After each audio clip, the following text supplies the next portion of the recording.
자, 안녕하십니까. 평균에서 전해드리는 오늘은 화일약품, 경보제약, 동화약품 상승 배경은 이라는 주제를 가지고 방송을 열게 됐습니다.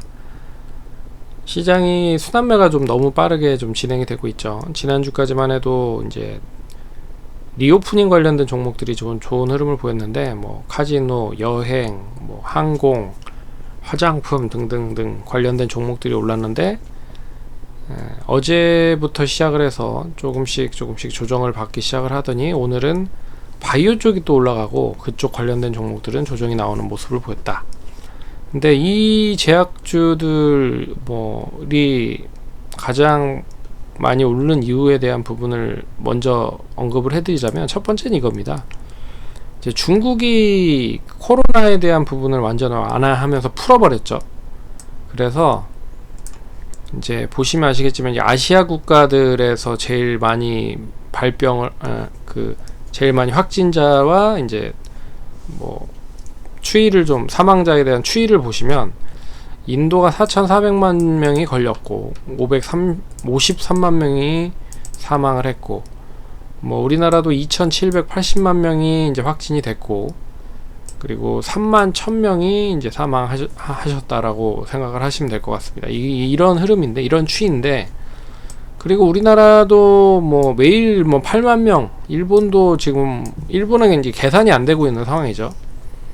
우리나라는 착실하게 지금 계산이 되어 있는 상황인데, 이게 제가 알기로는 이제 뭐 한 3개월 전부터는 유명매 무시를 해줘버린 그런 상황이라고 볼 수가 있는데, 어찌됐든 이렇게 지금 이제 우리나라나 일본이나 인도나 베트남이나 이런 나라들은 다 풀어버린 상황인 거잖아요. 거의 다 풀어버린, 완화를 한 그런 모습인데, 이제 중국이 조금씩 확진자가 이제 늘어나기 시작을 하고 있다.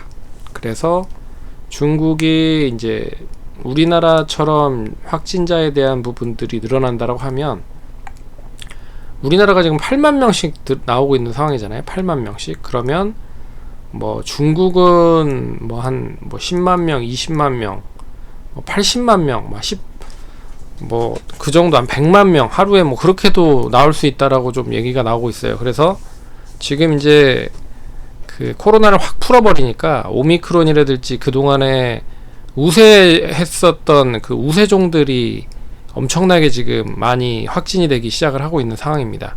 근데 오미크론이나 뭐 기타 관련된 그 변이 바이러스들이 모기라든지 뭐 이 열이 좀 기본적으로 많이 나고 있는 상황이잖아요. 그래서 이 제약 관련된 종목들 중에 이 해열제, 그리고 뭐 감기 몸살, 뭐 이런 쪽에 원료를 만들고 있는 업체들의 주가가 이제 중국 쪽에서도 이미 미리 이제 올라가 버렸고, 거기에 대한 수요가 상당히 많이 늘어날 수 있을 것이다 라고 하는 부분에서 홍콩에서나 중국에서 이미 관련된 종목들이 올랐고, 우리 시장으로까지 매기가 좀 몰리면서 수급이 한쪽으로 몰렸다 라고 볼 수가 있습니다. 그래서 오늘 화일약품, 경보제약, 동화약품 뭐 이 세 종목을 뭐 놓고 보고 있는 상황이지만,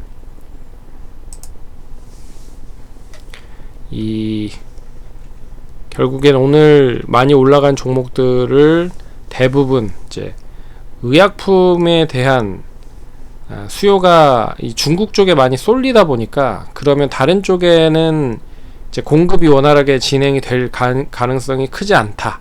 그럼 수요와 공급의 법칙에 의해서 당연히 중국이 빨아들어 버리면 그 품귀 현상이 나오는 거죠. 그래서 그 의약품, 뭐 해열제라든지 그런 원료들이 급등을 할 가능성이 높다. 그런 부분에서 이 관련된 종목들이 움직였다라고 생각을 하시면 될 것 같습니다. 그래서 경보제약, 뭐 화일약품,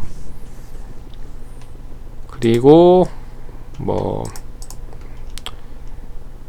유니온 제약, 뭐 인콘, 뭐 이런 종목들이 이제 엄청나게 상승을 했죠.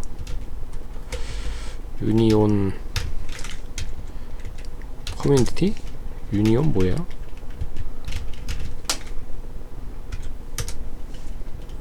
유나이티드 제약? 유나이티드 제약인 거네. 동화약품, 경보제약, 뭐 이런 종목들이 상당히 급등을 했다. 라고 볼 수 있는 거죠. 그래서 화일약품, 경보제약, 동화약품인데 뭐 하나씩 좀 뜯어 볼게요. 그래서 오늘 화일약품은 이제 그 의약품 원료에 대한 수요가 상당히 긍정적일 수 있다, 수요와 공급에 있어서 급등할 수 있다 라는 얘기가 나오면서 상승을 했고요. 본의 아니게 오늘 상당히 많이 매수한 주체 자체는 이제 기타 법인 쪽.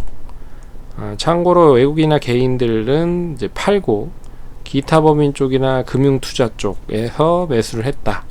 근데 이제 뭐 장 초반부터 상승을 시켜서 상한가를 가버렸죠.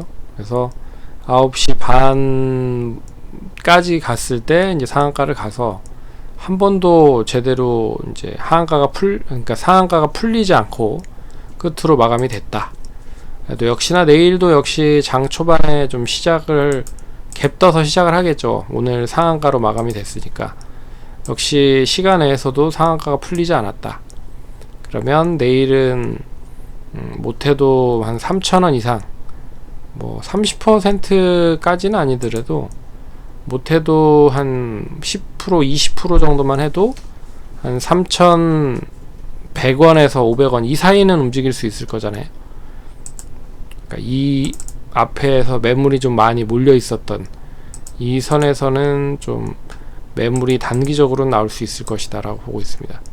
근데 그게 이제 중국이 이제 본격적으로 완화 정책을 펼쳤기 때문에 결국에는 이 제약 관련된 종목들이 오늘 상승을 했었던 건 중국 이슈가 제일 컸다. 근데 앞으로 이 중국에 대한 확진자가 얼마만큼 빠르게 확산이 되는지 이게 좀 관건일 것 같습니다. 그래서 상당히 많이 확진자가 갑자기 기하급수적으로 급증을 하면 당연히 뭐 해열제라든지 원료는 그 관련된 원료는 많이 사용이 될 수밖에 없는 거잖아요. 그렇기 때문에 추가적인 상승도 역시나 가능하다라고 볼 수 있지만 뭐 이미 그들 세계에 퍼져서 이미 뭐 어느 정도 다 면역 체계가 있고 항체가 있다라고 하면 그렇게 또 많이 사람들이 확진이 안 걸릴 수 있는 거잖아요. 그냥 감기처럼 끝내버릴 수 있는 거니까. 그래서 가장 중요한 포인트는 확진자가 얼마만큼 많이 나오면서 이 열 같은, 그러니까 열이 많이 나는 사람들이 많이 나오는지 그게 중요할 것 같고, 되레 그런 사람들도 없고 확진자도 그렇게 많지 않다라고 하면 그냥 이벤트적인 부분으로도 끝날 수 있을 것 같습니다. 근데 오늘 이제 거래량이 실렸고 단기적으로 상승을 한다라고 했을 때는 한 3,100원, 200원 정도에서 한 3,400원, 500원 정도까지는 상승 여력은 좀 남아있다.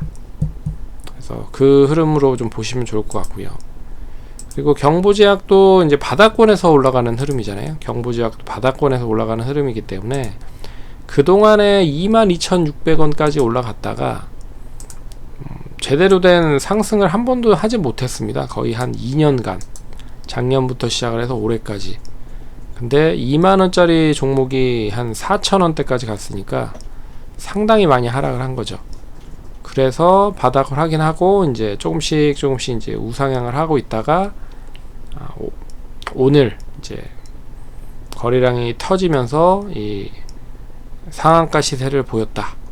그래서 단기적으로 좀 추가적인 상승이 이어진다고 하면 역시 내일 갭 뜨겠죠. 갭 떠서 시작을 하면 못해도 한 9,000원 초중반에서 만원 선까지는 한 차례 좀 더 움직일 수 있지 않을까 보고 있습니다. 근데 거래량이 실린 흐름이고 예전에 그 거래가 많이 터졌었던 흐름을 보면 결국엔 이 구간의 매물이 좀 있을 거라고 보고 있어요. 15,000원에서 17,000원.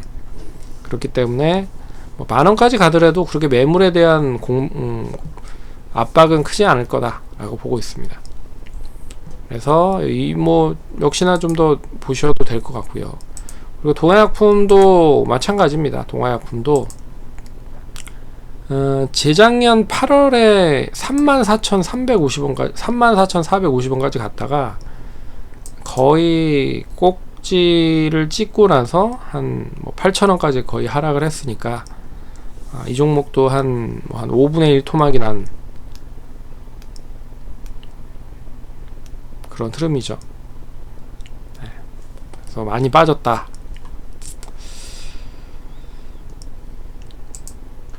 그래서 이제 바닥을 찍고 상승을 하고 있는 흐름으로 전개가 됐고, 오늘 뭐 상승이 그렇게 크진 않았지만 다른 종목에 비해서 추이 자체는 이제 상승 우상향으로 전환됐다라고 보고 있어서 단기적으로 좀 더 상승을 하면 뭐 10,000원, 1,000원까지는 무리 없이 움직일 수 있지 않을까. 그리고 역시 거래가 많이 됐었던 가격 자체가 이 가격대입니다. 15,000원에서 한 20,000원 정도 사이. 그래서 뭐 10,000원만 잘 버티면 뭐 12,000, 3,000원까지는 무리 없이 움직일 수 있을 것이다 라고 보고 있습니다. 그래서 전반적으로 오늘 해드리고 싶은 얘기는 뭐냐면, 순환매가 매우 빠르게 진행이 되고 있다 라는 거, 지난번에 뭐 얘기를 해드렸던 것처럼 리오프닝으로 왔다가 또 이제 바이오 제약 쪽으로 왔다. 근데 그게 이제 이벤트적인 부분으로 끝나버릴지, 아니면 추가적인 중국의 어떤 스탠스나 태도에 대해서 변화될 수 있으니까 그 중국에 대한 태도를 잘 보자. 근데 중국의 확진자가 기하급수적으로 늘어나면 결국엔 그 관련된 의약 제품들을 빨아들일 수밖에 없는 블랙홀이 될 수밖에 없죠. 왜 그러냐면 인구가 제일 많기 때문에. 뭐 15억 명이 넘으니까. 뭐 인도가 지금 10억 명이 넘잖아요. 근데 인도를 보면 지금 인도는 뭐 5천만 정도밖에 걸리지 않았지만 누적 이렇게 집계를 하지 못한 인원도 상당히 많을 거라고 보고 있습니다. 그리고 이런 확진자도 되게 적죠. 그러니까 제가 보기에는 그렇습니다. 이게 걸렸는데도 불구하고 이 검사를 안 한 사람들도 상당히 많을 거라고 좀 보고 있어서, 중국도 그렇게 뭐 인도와 같은 그런 모습을 보이는 게 아닌가라고 볼 수 있을 것 같은데, 또 뭐 틀리니까. 예. 그래서 그렇게 좀 보시면 좋을 것 같다. 그래서 순환매적인 흐름이 계속 이어지고 있고 중국 관련된 부분을 보자 라는 거를 말씀드리고 싶습니다. 그럼 성공 투자하시고 다음번에 찾아뵙도록 하겠습니다. 감사합니다.